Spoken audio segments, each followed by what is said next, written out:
I am writing this under an appreciable mental strain, since by tonight I shall be no more.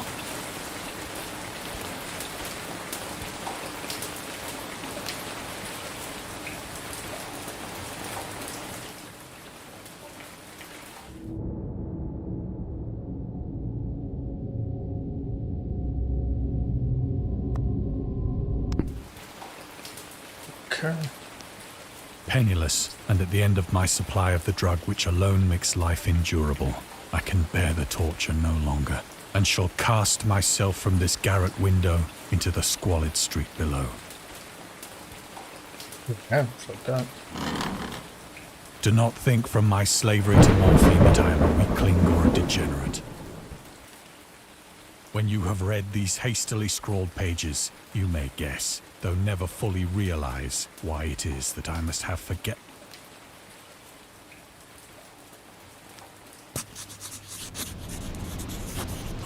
It was in one of the most open and least frequented parts of the broad Pacific that the packet of which I was supercargo fell a victim to the German sea raider.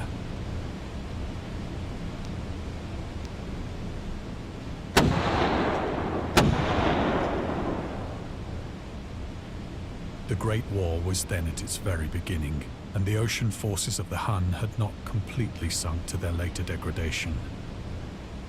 So that our vessel was made a legitimate prize, whilst we of her crew were treated with all the fairness and consideration due us as naval prisoners.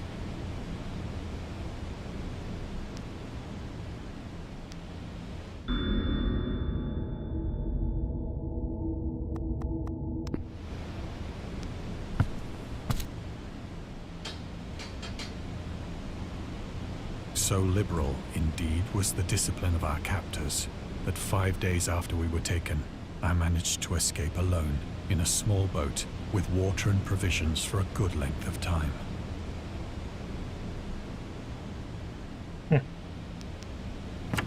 Interesting. When I finally found myself adrift and free, I had but little idea of my surroundings. Never a competent navigator, I could only guess vaguely by the sun and stars that I was somewhat south of the equator. Of the longitude, I knew nothing, and no island or coastline was in sight.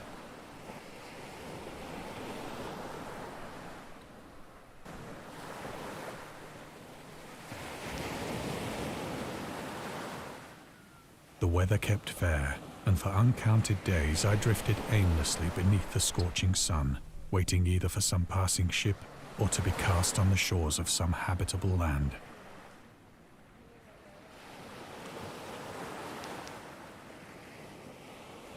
But neither ship nor land appeared, and I began to despair in my solitude upon the heaving vastness of unbroken blue.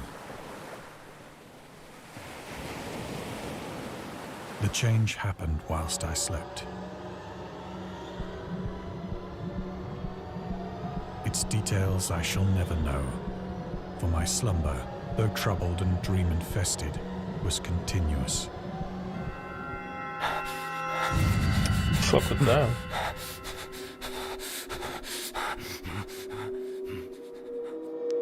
When at last I awoke, it was to discover myself half sucked into a slimy expanse of hellish black mire, which extended about me in monotonous undulations as far as I could see, and in which my boat lay grounded some distance away. Though one might well imagine that my first sensation would be of wonder at so prodigious and unexpected a transformation of scenery, I was in reality more horrified than astonished. For there was in the air and in the rotting soil a sinister quality which chilled me to the very core. The region was putrid with the carcasses of decaying fish and of other less describable things which I saw protruding from the nasty mud of the unending plain. Perhaps I should not hope to convey in mere words the unutterable hideousness that can dwell in absolute silence and barren immensity. There was nothing within hearing, and nothing in sight, save a vast reach of black slime. Yet the very completeness of the stillness and the homogeneity of the landscape oppressed me with a nauseating fear. The sun was blazing down from a sky which seemed to me almost black in its cloudless cruelty, as though reflecting the inky marsh beneath my feet.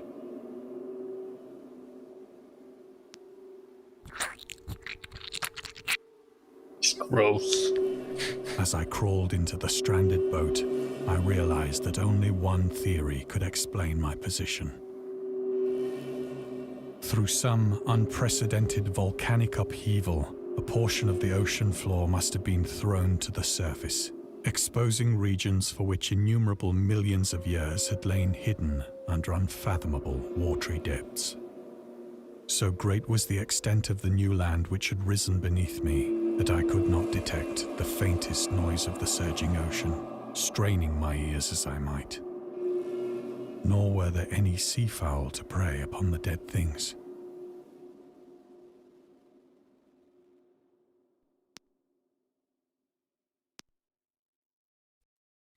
For several hours I sat thinking or brooding in the boat, which lay upon its side and afforded a slight shade as the sun moved across the heavens.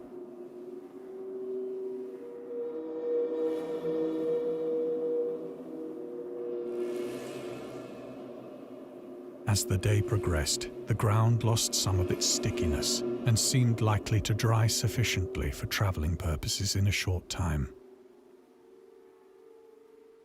That night I slept but little, and the next day I made for myself a pack containing food and water, preparatory to an overland journey in search of the vanished sea and possible rescue.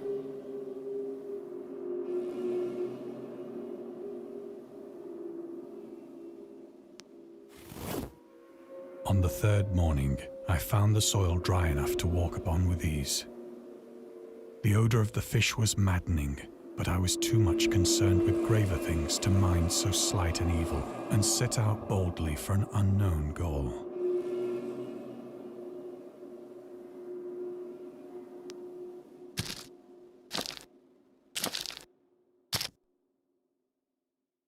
All day I forged steadily westward, guided by a faraway hummock which rose higher than any other elevation on the rolling desert.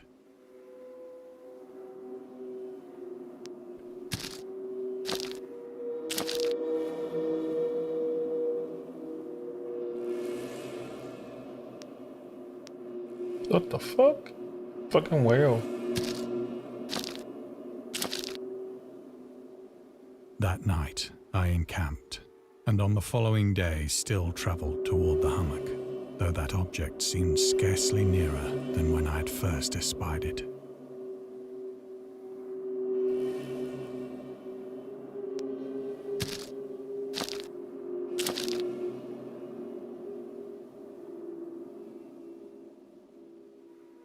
By the fourth evening, I attained the base of the mound, which turned out to be much higher than it had appeared from a distance.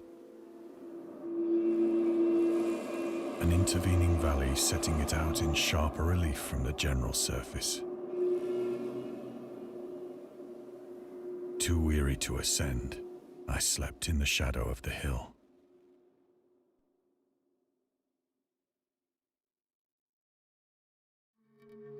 I know not why my dreams were so wild that night.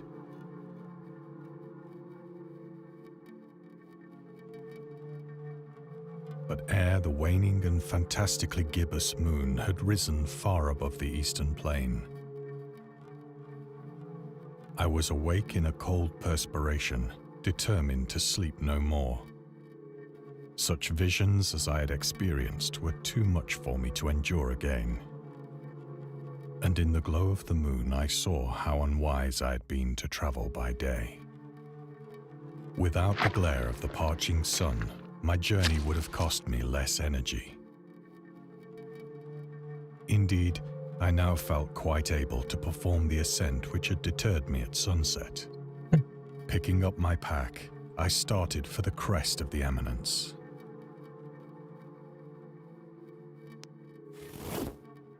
I have said that the unbroken monotony of the rolling plain was a source of vague horror to me. But I think my horror was greater when I gained the summit of the mound and looked down the other side into an immeasurable pit or canyon, whose black recesses the moon had not yet soared high enough to illumine. I felt myself on the edge of the world, peering over the rim into a fathomless chaos of eternal night. Through my terror ran curious reminiscences of Paradise Lost, and of Satan's hideous climb through the unfashioned realms of darkness. As the moon climbed higher in the sky, I began to see that the slopes of the valley were not quite so perpendicular as I had imagined.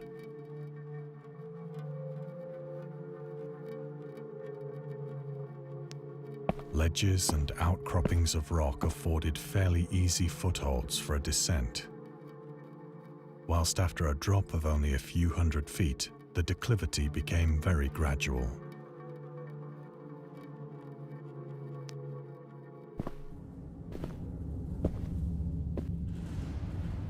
Urged on by an impulse which I cannot definitely analyze, I scrambled with difficulty down the rocks and stood on the gentler slope beneath, gazing into the Stygian deeps, where no light had yet penetrated. All at once, my attention was captured by a vast and singular object on the opposite slope, which rose steeply about 100 yards ahead of me. An object that gleamed whitely in the newly bestowed rays of the ascending moon.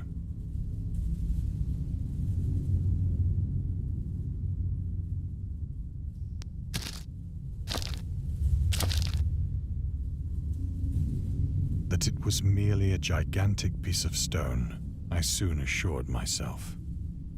But I was conscious of a distinct impression that its contour and position were not altogether the work of nature.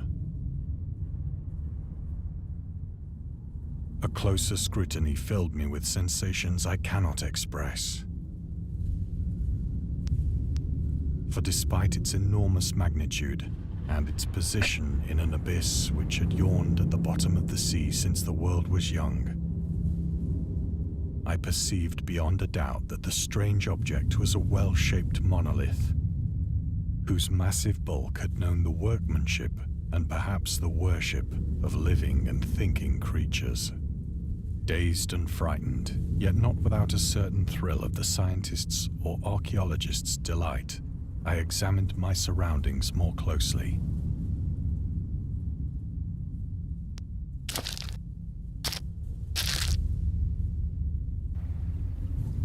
The moon, now near the zenith, shone weirdly and vividly above the towering steeps that hemmed in the chasm,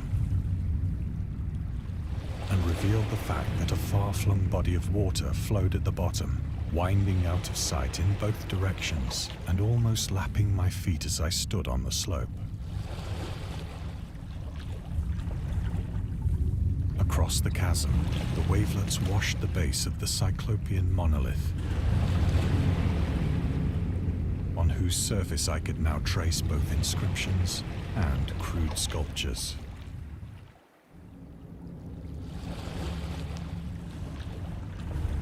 The writing was in a system of hieroglyphics unknown to me and unlike anything I'd ever seen in books, consisting for the most part of conventionalized aquatic symbols such as fishes, eels, octopi, crustaceans, mollusks, whales, and the like.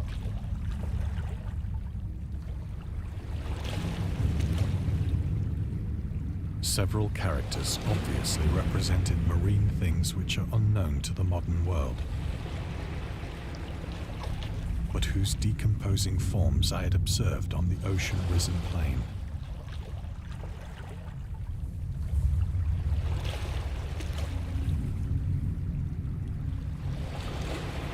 It was the pictorial carving, however, that did most to hold me spellbound.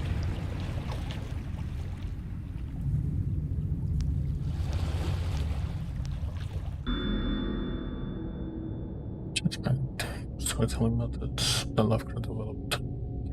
Okay. Right. plainly visible across the intervening water on account of their enormous size, were an array of bas-reliefs whose subjects would have excited the envy of a Doré.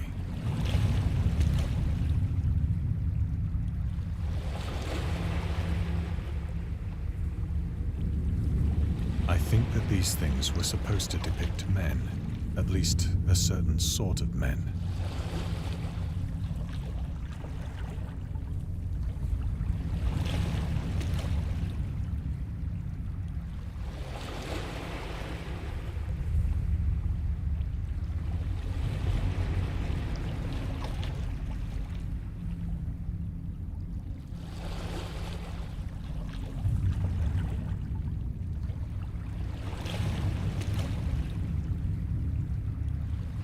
Creatures were shown disporting like fishes in the waters of some marine grotto.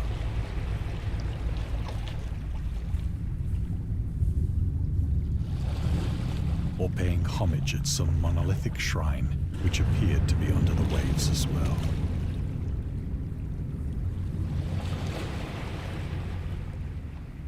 Of their faces and forms I dare not speak in detail, for the mere remembrance makes me grow faint. Grotesque beyond the imagination of a Poe or a Bulwer. They were damnably human in general outline, despite webbed hands and feet, shockingly wide and flabby lips, glassy, bulging eyes, and other features less pleasant to recall. Curiously enough, they seem to have been chiseled badly out of proportion with their scenic background. For one of the creatures was shown in the act of killing a whale, represented as but little larger than himself. I remarked, as I say, their grotesqueness and strange size, but in a moment decided that they were merely the imaginary gods of some primitive fishing or seafaring tribe. Some tribe whose last descendant had perished eras before the first ancestor of the Piltdown or Neanderthal man was born. Awestruck at this unexpected glimpse into a past beyond the conception of the most daring anthropologist, I stood musing whilst the moon cast queer reflections on the silent channel before me. Then, suddenly, I saw it. With only a slight churning to mark its rise to the surface, the thing slid into view above the dark waters. Oh, what the fuck? Loathsome, it darted like a stupendous monster of nightmares to the monolith, about which it flung its gigantic scaly arms, while it bowed its hideous head and gave vent to certain measured sounds.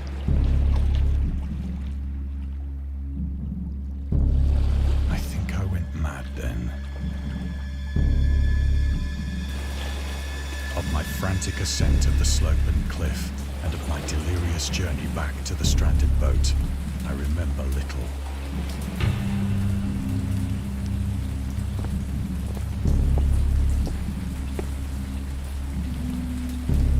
I sang a great deal and laughed oddly when I was unable to sing.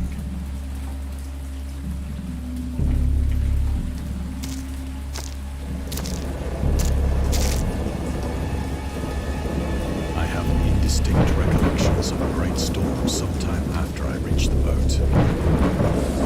At any rate, I know that I heard pearls of thunder and other tones which nature utters only in her wildest moods.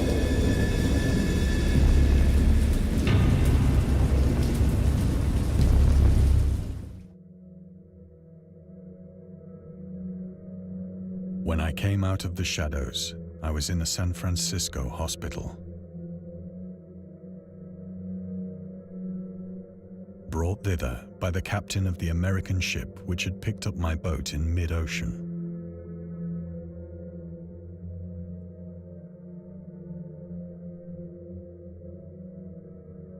In my delirium, I had said much, but found that my words had been given scant attention.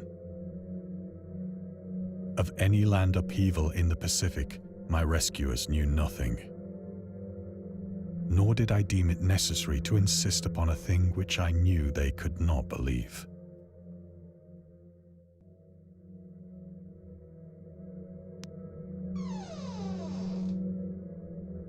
Fuck out. Once I sought out a celebrated ethnologist and amused him with peculiar questions regarding the ancient Philistine legend of Dagon, the fish god.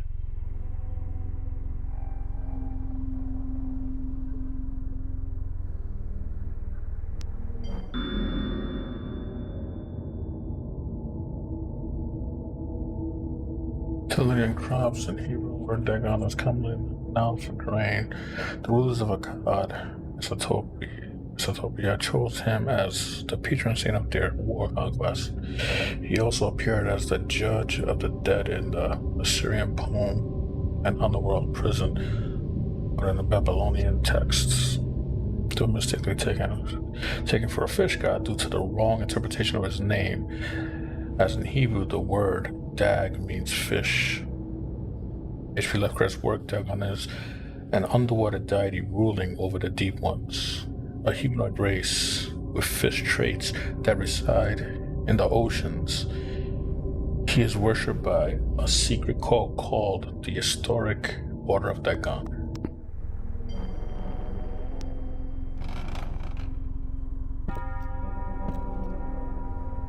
But soon perceiving that he was hopelessly conventional, I did not press my inquiries.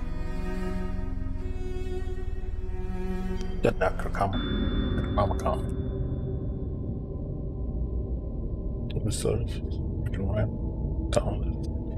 He also befriended Lovecraft and published many of his works through his company, Archibald's. Although he greatly contributed to the populations of the author's work, after his death, he is surrounded by numerous controversies. One of his most questionable decisions involved introducing the good versus evil doctrine. There left was a devout Catholic to the Cthulhu mythos, which contrasted with Lovecraft's view of the world and his approach to cosmic horror.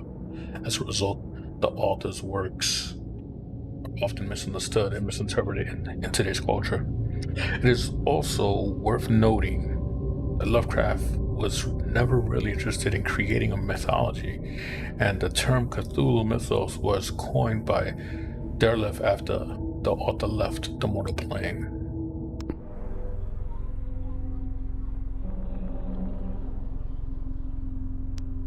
Yeah. So with this clock.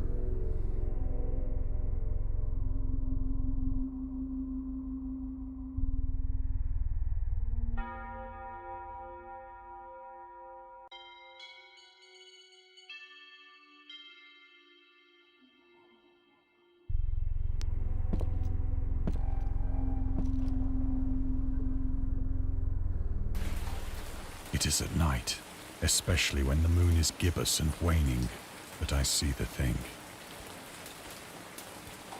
I tried morphine, but the drug has given only transient surcease and has drawn me into its clutches as a hopeless slave. So now I am to end it all, having written a full account for the information or the contemptuous amusement of my fellow men. He'll take himself out. Often, I ask myself if it could not all have been a pure phantasm, a mere freak of fever as I lay sun-stricken and raving in the open boat after my escape from the German man of war. This I ask myself, but ever does there come before me a hideously vivid vision in reply. I cannot think of the deep sea without shuddering at the nameless things that may at this very moment be crawling and floundering on its slimy bed, worshipping their ancient stone idols and carving their own detestable likenesses on submarine obelisks of water-soaked granite. I dream of a day when they may rise above the billows to drag down into their reeking talons the remnants of puny, war-exhausted mankind. Of a day when the land shall sink and the dark ocean shall ascend amidst universal pandemonium.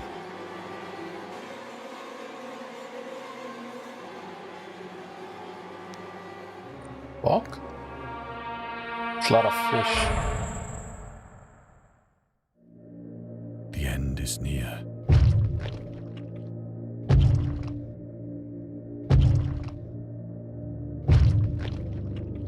I hear a noise at the door, as of some immense slippery body lumbering against it. It shall not find me.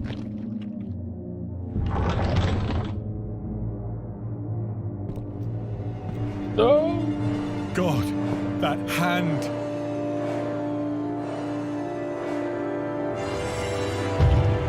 The window! The window!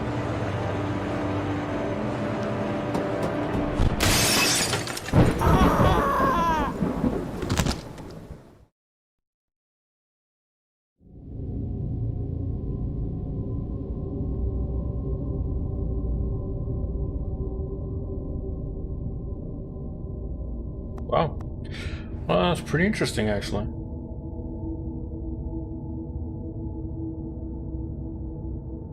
Right, this was just a test.